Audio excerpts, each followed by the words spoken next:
எல்லாருக்கும் நன்றி சொன்னீங்க. அது ஏன் மியூசிக் டைரக்டர் சந்தோஷ் நாராயணுக்கு மட்டும் நன்றி சொல்லல? இல்லை, எனக்கு ஒரு ஒரு ஒரு கேள்வி தான் இது. ஏன் சொல்லலை? நல்லதானே போய்கிட்டு இருக்கலாம். ஏன் இப்போ இல்லை, சாங்ஸ் ஹிட்டு, மியூசிக் எல்லாம் நல்லா இருந்தது. பியானோ இதெல்லாம் பியானோ வாசித்ததெல்லாம் லிதியன் நாதஸ்வரன் சொல்லி இந்த பியானோ ப்ராடிஜி ஒரு பையன், சின்ன பையன், அந்த பையன் தான் எல்லா பியானோ பீசஸும் வாசித்தது. அது இந்த படத்தில் வந்து ஒரு ரெஸ்டாரண்ட்டில் ஒன்லி பியானோ இன்ஸ்ட்ருமெண்ட் தான் இருக்கும். அந்த இன்ஸ்ட்ருமெண்ட்டுக்கு ஏற்ற மாதிரி வாசிக்கணுன்றதுனால அந்த பையனை கூப்பிட்டு வாசித்தோம். அப்புறம் சந்திரனே சூரியனேன்னு ஒரு பாட்டு ஆதித்யன் மியூசிக்கில் பண்ணியிருந்தோம். அப்புறம் இளையராஜாக்கிட்டேருந்து ஒரு 3 சாங் பனி விழுமலாம், அதெல்லாம் வந்து பெரிய சப்போர்ட். ஆமாம் சப்போர்ட்டு. சந்தோஷ் நாராயண் அதானே சார் சொன்னேன், நல்லா தானே போயிட்டு எல்லாம் சந்தோஷமாக இருக்கு. ஏன் சார்? அதாவது அந்தகன் படம்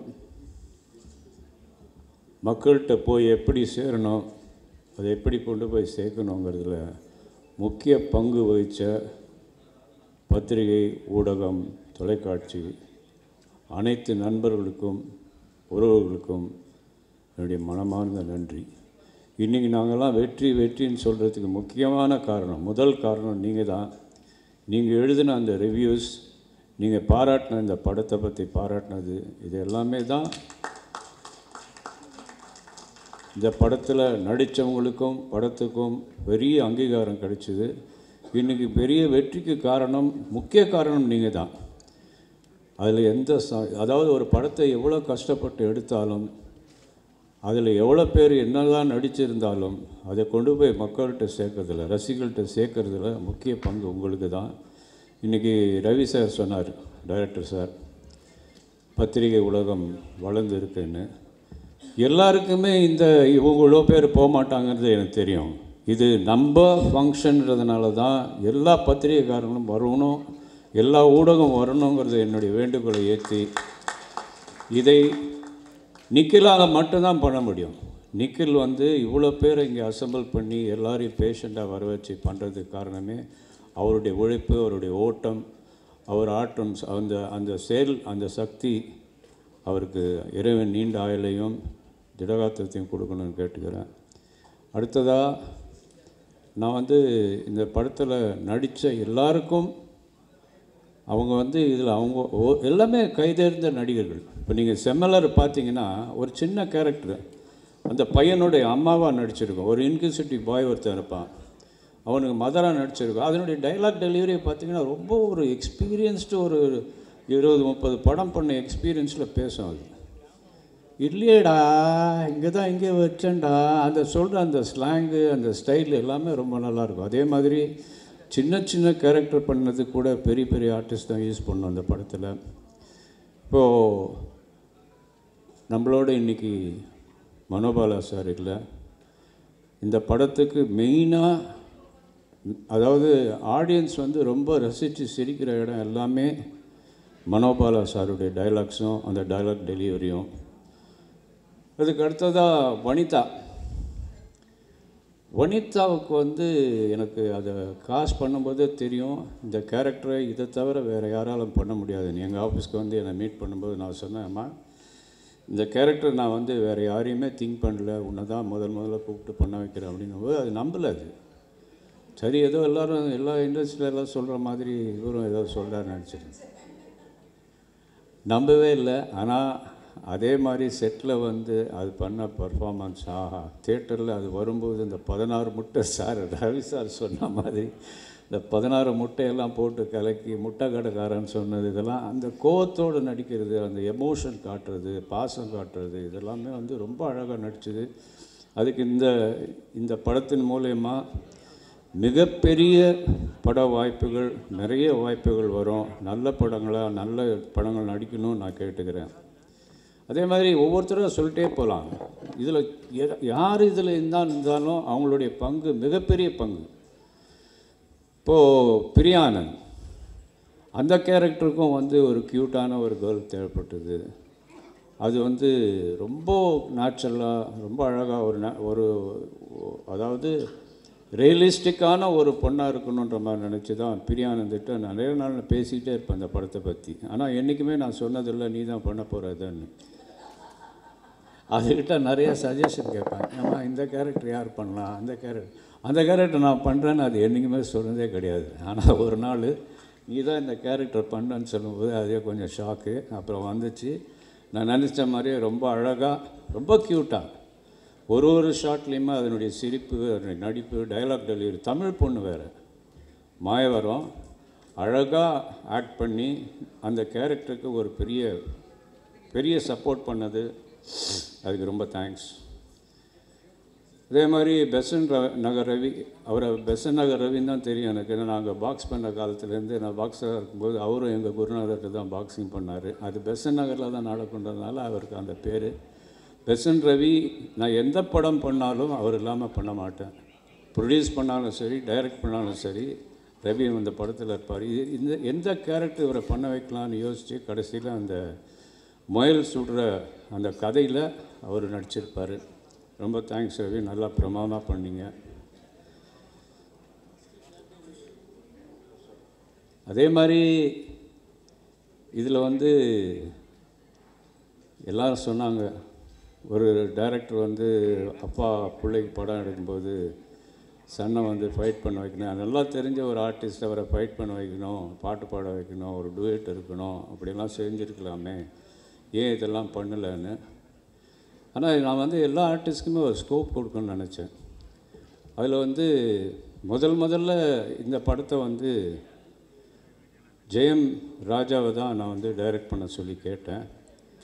அவரோட ஒரு 3 மாதம் ட்ராவல் பண்ணோம். அதுக்கப்புறம் திடீர்னு அதுக்கிடையில் அந்த 3 மாதம் ட்ராவலில் அவர் கேட்டது வேறு ஒரு இங்கிலீஷ் ஸ்டார் கேட்டார். அதுவும் லண்டனில் இருக்கிற பொண்ணு, குழந்தை வேறு பிறந்திருக்கு. நான் இவர்கிட்ட ஏதாவது இன்ஃப்ளூயன்ஸ் பண்ணோம்னா இவர் டிஸ்டர்பன் பண்ணுறாரு அப்படின்னு நினச்சிடக்கூடாதுன்றதுனால நானும் அந்த பொண்ணுக்கிட்ட பேசினேன். அது கேட்ட சம்பளமும் கொடுக்க ஒத்துக்கிட்டோம். அதுக்கப்புறம் 3 மாதத்துக்கு அப்புறம் அவருக்கு வேறு ஒரு படம் வந்தது, சிரஞ்சீவி படம் வந்ததுனால, சார் நான் அந்த படத்தை பண்ணிவிட்டு தான் இதை பண்ண முடியும்னாரு. வேண்டாம் சார், ரொம்ப தேங்க்ஸ்ன்னு சொல்லி அதை மாற்றினோம். அப்படி தான் அந்த படம் மாறிச்சு. அதை ரொம்ப சிரமப்பட்டு பண்ணும்போது அந்த கேரக்டருக்கு யார் பண்ணுறதுன்னு யோசிக்கும்போது எனக்கு சிம்ரனை தவிர வேறு யாரும் யோசிக்க முடியல. அதே மாதிரி அதனுடைய ஸ்கோப் இந்த படத்தில், ஏன் நான் பேசுறது போர் அடிக்குது அவங்களுக்கெல்லாம், ஏன் பின்னாடி ஒரே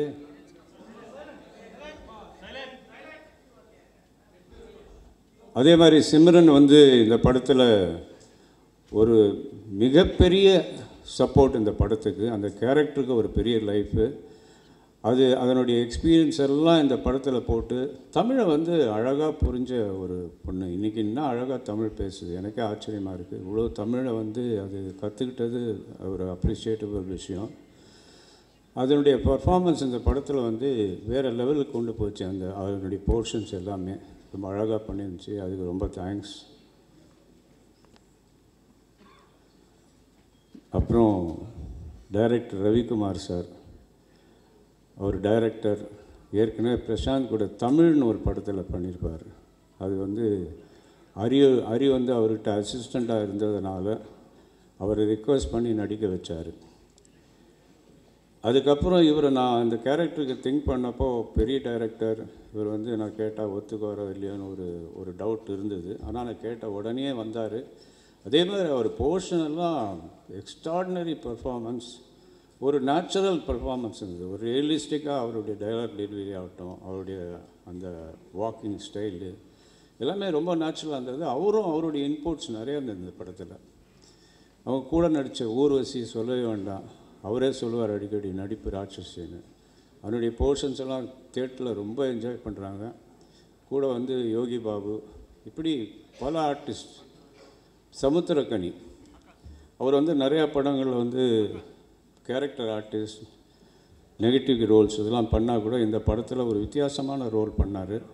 அவர் எங்கேயுமே நான் இதை பண்ண மாட்டேன்னு சொல்ல, ஒரு டாய்லெட்டில் பாத்ரூமில் அவரை ஆஃப் ட்ரௌசர் போட்டு ஏற்றி உட்கார வச்சுருப்பேன். அதெல்லாம் அவர் யோசிக்கவே இல்லை. என்ன சொன்னாலும் கேட்டார், என்ன செய்ய சொன்னாலும் செஞ்சார். அவருக்கும் சக்ஸஸ் பார்ட்டி மூலிமா என்னுடைய நன்றிகளை தெரிவிச்சுக்கிறேன். ரவிக்குமார் சாருக்கு என்னுடைய மனமார்ந்த நன்றி. நீங்கள் வந்து இந்த படத்தில் நடித்து இந்த படத்தை வேறு லெவலுக்கு கொண்டு போனதுக்காக நான் உண்மையிலேயே ரொம்ப சந்தோஷப்பட்டேன். நன்றி. இன்னும் நிறைய ஆர்டிஸ்ட் இதில் இருக்காங்க, உங்களை ஒருத்தராக சொல்லிகிட்டே போகலாம். பிரசாந்த் என்னதான் சன்னாக இருந்தாலும் மகனாக இருந்தாலும் இந்த படத்தில் வந்து அவருக்கு எந்த படம் நடித்தாலும் டைரக்டர் என்ன சொல்கிறாரோ அதை மட்டும்தான் கேட்பார். தனக்கு ஏதோ இதை இப்படி பண்ணட்டுமா அப்படி பண்ணட்டுமான்னு எந்த காலத்துக்கும் சொன்னதே கிடையாது, நான் கேள்விப்பட்டிருக்கேன். இதே மாதிரி இந்த படத்துலையும் நான் ஜாஸ்தி அவர்கிட்ட போய் இதை பண்ணோம் அது பண்ணோன்னு சொல்லலை. நேச்சுரலாகவே ஒரு பியானோ வாசிங்கன்னா, பிகாஸ் இது பேசிக்கலி பியானோ ட்ரெயின் பாய், அந்த பியானோ வாசிக்கிறதா இருக்கட்டும், அந்த கண்ணு தெரியாத மாதிரி நடிக்கட்டும், எல்லாமே ஒரு செல்ஃப் மோட்டிவேட்டட் ஒரு ஆர்டிஸ்ட், நேச்சுரல் ஆர்டிஸ்ட். அவருடைய ரோலை ரொம்ப அழகாக பண்ணி இந்த படத்துக்கு வந்து ஃபைட் இல்லை சாங் இல்லைன்ற குறையெல்லாம் இல்லாமல் அவருடைய நடிப்பாற்றலால் இந்த படத்தை பெரிய சக்ஸஸ் பண்ணியிருக்காரு. மகனாக இருந்தாலும் அவருக்கும் என்னுடைய நன்றி. இது மாதிரி சொல்லிகிட்டே போகலாம். இந்த படத்தில் ஒர்க் பண்ண ஆர்ட் டைரக்டர், நானும் ஒரு ஆர்ட் டைரக்டர் தான், அதுக்காக நான் அவரை போய் இது பண்ண அது பண்ணுன்னு சொன்னதில்லை. பிரமாதமாக செட்டு, ஒவ்வொரு செட்டையுமே அவருடைய வந்து டே அண்ட் நைட்டு பார்க்காம வந்து ஒர்க் பண்ணி பெரிய லெவலில் பண்ணார் செந்தில் ராகவன். அவருக்கு என்னுடைய நன்றி வாழ்த்துக்கள். ஃபைட் மாஸ்டர் ராம்குமார், அந்த தம்பி வந்து பிரசாந்த் கூட வந்து ட்ரைனிங்லேருந்து அவருடைய ட்ரைனிங்கில் வளர்ந்து இன்றைக்கி ஸ்டண்ட் மாஸ்டர் ஆகி 35-40 படம் பண்ணியிருந்தால் கூட இந்த படம் கூப்பிட்ட உடனே, ஏன்னா எனக்கு ரொம்ப நாள் மனசில் இருந்தது, இந்த மாதிரி நம்ம காம்பவுண்ட்லேயே வளர்ந்த ஒரு ஸ்டண்ட் ஆர்டிஸ்ட்டை நம்ம ஏன் யூஸ் பண்ணக்கூடாது. அப்புறம் கூப்பிட்டு வந்து அதே மாதிரி ரொம்ப பொலைட்டாக அழகாக சொன்னதெல்லாம் செஞ்சு கொடுத்துட்டு போனார். ஒவ்வொரு டெக்னீஷியனுமே, சவுண்ட் இன்ஜினியர் லக்ஷ்மி நாராயண் ஆகட்டும், எடிட்டர் ஆகட்டும், காஸ்டியூம் டிசைனர்ஸ், எங்களுடைய production executive Anand, production manager, அப்புறம் அசிஸ்டன்ட் டைரக்டர்ஸ் என் கூட ஒர்க் பண்ணவங்க, அசோசியேட் டைரக்டர், இவங்க எல்லாருக்குமே இந்த ஃபங்க்ஷன் மூலிமா என்னுடைய நன்றிகளை தெரிவிச்சுக்கிறேன். அப்புறம் முக்கியமாக சொல்லணுன்னா, இந்த படத்தினுடைய மெயின் ஹீரோ யாருன்னா ரவி யாதவ். அவருடைய கேமராவில் இந்த படத்தை வந்து வேறு லெவலுக்கு கொண்டு போய் எல்லாரையும் பார்க்குற மாதிரி பிரமாதமாக பண்ணி ஒரு நியூ டெக்னாலஜி இந்த படத்தில் அடாப்ட் பண்ணார். அதுதான் பார்க்குறவங்களை ஈர்க்கிற மாதிரியான ஒரு விஷயம். பார்க்கவங்களை கவர்ந்து இந்த படம் வந்து கிளாஸியாக இருக்குது, ரொம்ப அழகாக இருக்குதுன்னு சொல்கிறதுக்கு காரணமே ரவி. அப்புறம் ஒரு சாங் வந்து நாங்கள் ராக் ஸ்டார் அனிருத்தை வச்சு பாட வச்சோம். அது கூட வந்து மக்கள் செல்வன் விஜய் சேதுபதி அவர் அந்த பாட்டை பாடியிருப்பார். இந்த சாங்கை யாரை வச்சு கொரியோகிராஃப் பண்ணலான்னு நினைக்கும் போது பிரபுதேவாட்ட கேட்டேன், நீங்கள் இந்த சாங்கை கான்செப்ட் பண்ணி இதை கொஞ்சம் பண்ணி கொடுங்கன்னா அவரும் வந்து ஒத்துக்கிட்டார். ஆனால் சம்பளம் வாங்க மாட்டேன்னு மறுத்துட்டார். அவருக்கு அசிஸ்டண்ட்டாக சாண்டியை வச்சுக்கிட்டு இந்த பாட்டை வந்து டர்னாக்கா சாங்கை வந்து மிகப்பெரிய இன்றைக்கி வந்து ஒரு வைரலாக போயிட்டுருக்க சாங்கு. அவங்க எல்லாருக்குமே நான் நன்றி சொல்லிக்கிறேன். அதே மாதிரி மறுபடியும் சொல்கிறேன், இன்றைக்கி நம்ம சக்ஸஸ் பார்ட்டி நடத்துகிறோன்னா அதுக்கு மெயின்